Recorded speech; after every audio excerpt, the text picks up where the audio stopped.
ചമന്റെ ഇതൊരു നമ്മൾ കാണുമ്പോൾ അറിയാം, വളരെ കോംപ്ലക്സ് ആയിട്ടുള്ള കുറച്ച് നാറേറ്റീവ് ഉള്ള ഒരു സിനിമയാണ്. ആ സിനിമയെ വളരെ കൃത്യമായ ബേസിൽ വളരെ പ്രോപ്പറായിട്ട് പ്രസന്റ് ചെയ്യുക എന്ന് പറയുന്നത് വളരെ ബ്രില്യൻ്റ് ആയിട്ടുള്ള ഒരു എഡിറ്ററിന് മാത്രം സാധിക്കുന്ന ഒരു കാര്യമാണ്.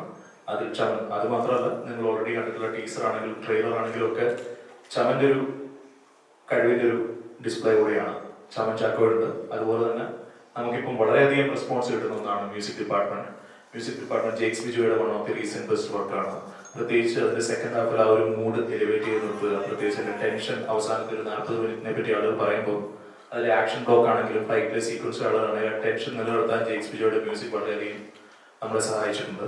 അതുപോലെ തന്നെ സൗണ്ട് ഡിസൈൻ ചെയ്തിട്ടുള്ള രാജാകൃഷ്ണൻ സർ, സച്ചിൻ സിംഗ് സിനിമ, ഇവരെല്ലാവരും ഈ സിനിമയുടെ ഒരു ടോട്ടൽ നമ്മളിപ്പോൾ കാണുന്ന ആ ഒരു തിയേറ്ററിക്കൽ എക്സ്പീരിയൻസിൽ ഭയങ്കരധികം കോൺട്രിബ്യൂട്ട് ചെയ്തിട്ടുള്ള ടെക്നീഷ്യൻസ് ആണ്.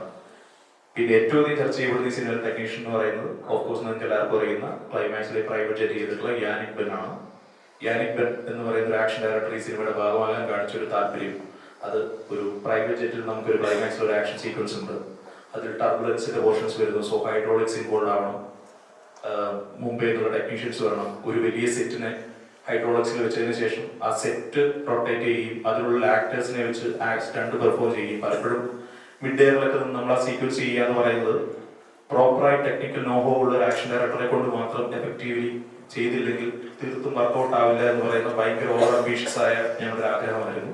ആ ആഗ്രഹത്തിലൂടെ നിന്ന ആഗ്രഹം പ്രോപ്പറായി എക്സിക്യൂട്ട് ചെയ്ത് തന്ന യാനിക് ബെൻ എന്ന് പറഞ്ഞ ടെക്നീഷ്യനെയും ഈ അവസരത്തിൽ അദ്ദേഹം ഇല്ലെങ്കിൽ പോലും ഇവിടെ ഓർക്കുന്നു. അതുപോലെ തന്നെ ആ സിനിമയുടെ പലരും നമ്മളോട് ചോദിക്കുന്നത് എവിടെയാണ് ഷൂട്ട് ചെയ്തത്, എങ്ങനെയാണ് എന്ന് ചോദിക്കുന്ന സമയത്ത് തീർച്ചയായും നമ്മൾ പുറത്തൊരു സ്റ്റുഡിയോയിലോ വേറെ എവിടെയോ പോയി ചെയ്തതല്ല.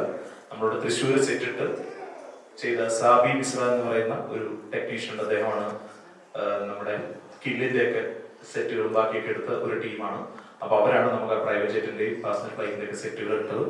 അപ്പൊ അത് ബോംബെ പ്രൊഡക്ഷൻ സൈഡിൽ നിന്ന് അവർക്കൊരു വലിയൊരു സെറ്റപ്പ് അവിടെ ഉണ്ടാക്കി, മുഴുവൻ ഫ്ലൈറ്റിന്റെയും പ്രൈവറ്റ് ജെറ്റിന്റെയും സെറ്റ് അവിടെ ഉണ്ടാക്കി അസംബിൾ ചെയ്ത് ചെക്ക് ചെയ്തതിനു ശേഷം ഡിസ്മാൻഡിൽ ചെയ്ത് കണ്ടെയ്നറുകളാക്കി കേരളത്തിൽ കൊണ്ടുവന്ന് വീണ്ടും ഇവിടെ അസംബിൾ ചെയ്യാന്നൊക്കെ പറയുന്ന ഒരു ലോജിസ്റ്റിക് വേസ് ആണെങ്കിലും പ്രൊഡക്ഷൻ സൈഡ് ആണെങ്കിലും ഒരു വലിയ തീരുമാനമാണ് ഈ സിനിമയുടെ അവസാനത്തെ ഒരു 40 മിനിറ്റ് ഇപ്പൊ കാണുന്ന ഒരു വിഷ്വൽ സൈഡിലോട്ട് നമ്മൾ എത്തിക്കാൻ തീരുമാനിച്ചത്. തീർച്ചയായിട്ടും പ്രൊഡക്ഷൻ സൈഡിൽ നിന്നാണെങ്കിലും നമ്മൾ ഇത്രയും അംബീഷ്യസ് ആയ ഒരു കണ്ടന്റ് അവസാനത്തെ 40 മിനിറ്റ് നമ്മൾ ഫുൾ ഓഫ് ചെയ്യുമ്പോൾ അതിനകത്ത് ഒരുപാട് പെർമിഷൻസ് വേണം. നമുക്ക് ATC ഒന്നും ഷൂട്ട് ചെയ്യാൻ പെർമിഷൻ ഇല്ല, നമുക്ക് റൺവേകൾ ഷൂട്ട് ചെയ്യാൻ പെർമിഷൻ ഇല്ല.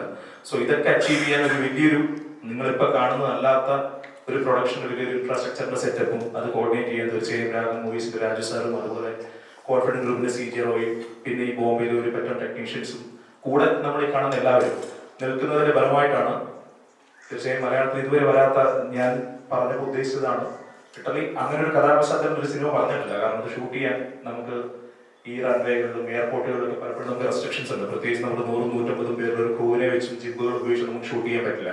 സോ അത് അച്ചീവ് ചെയ്തെടുക്കാൻ നമ്മളോട് നിന്നിട്ടുള്ള ഈ പറയുന്ന എല്ലാ ടെക്നീഷ്യൻസിനെയും ഇപ്പൊ ഈ സിനിമയ്ക്ക് കിട്ടുന്ന നല്ല അഭിപ്രായങ്ങൾ അവരുടെ ഓരോരുത്തരുടെയും കൂടെയാണ്.